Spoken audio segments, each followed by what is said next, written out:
Startup OYO की सफलता की कहानी। रितेश पाठक। ओयो टाइटल बैनर की सफलता की कहानी। आज की दुनिया में आपको शायद ही कोई ऐसा शख्स मिलेगा जो ओयो के बारे में न जानता हो।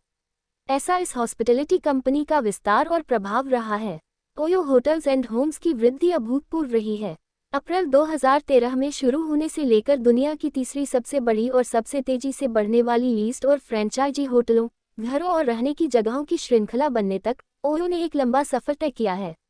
जो नहीं जानते उनके लिए ओयो का मतलब है ऑन योर ओन मंच। अब बजट के अनुकूल कमरों का पर्याय बन गया है।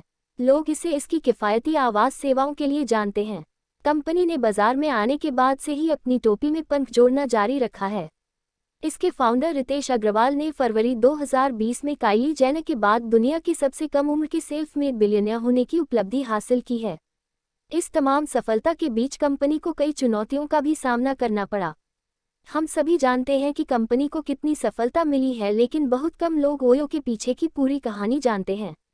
इसकी शुरुआत कैसे हुई, यह अपनी सेवाओं का विस्तार कैसे करता है, ओयो का बिजनेस मॉडल क्या है, ओयो के पीछे की कहानी। College drop out Ritesh Agarwal का हमेशा से कुछ नया शुरू करने का इरादा था। महज 17 साल की उम्र में 2011 में वह ओरावेल स्टे के विचार के साथ आए, जिसे बाद में 2013 में फिर से लॉन्च किया गया, जिसे आज हम ओयो होटल्स एंड होम्स के रूप में जानते हैं। रितेश अग्रवाल के शुरुआती जीवन से शुरू होकर इस मंच की स्थापना के पीछे कुछ कहानियां हैं। The journey of Ritesh Agarwal. Ritesh Agarwal का जन्म उड़ीसा के रायगढ़ में हुआ था। वह रायगढ़ के सेक्रेड हार्ट स्कूल गए। अपने स्कूल के दिनों से ही रितेश का झुकाव कंप्यूटर, सॉफ्टवेयर और कोडिंग की ओर था। 2009 में रितेश शीर्ष IIT कॉलेजों में प्रवेश पाने के इरादे से कोटा के लिए रवाना हुए। बाद में उन्होंने महसूस किया कि कोटा कोडिंग सीखने की जगह नहीं है और इसलिए उन्होंने अपने कोडिंग के सपने को छोड़ दिया। उनके पास बहुत खाली समय बचा था, इसलिए उन्होंने एक किताब पर काम करना शुरू किया, Indian engineering college, A complete encyclopedia of tops of engineering college.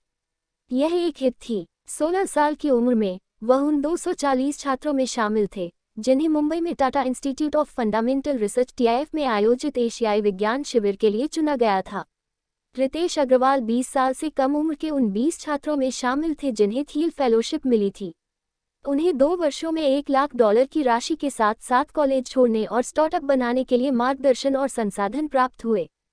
चूंकि रितेश बहुत यात्रा करते थे, अपनी यात्राओं के बीच वे अलग अलग होटलों में रुके थे।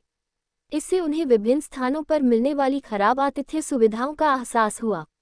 इसने उन्हें एक आवास प्रणाली बनाने के लिए प्रेरित किया जहां लोगों को एक निश्चित बजट में सर्वोत्तम कमरे, भोजन, कर्मचारी और अन्य सेवाएं मिल सकें। उन्होंने 2011 में ओरावेल स्टेज बनाया, जो एयरबीएनबी के मॉडल से प्रेरित होकर ब्रेकफास्ट और बेड स्टे का एग्रीगेटर है।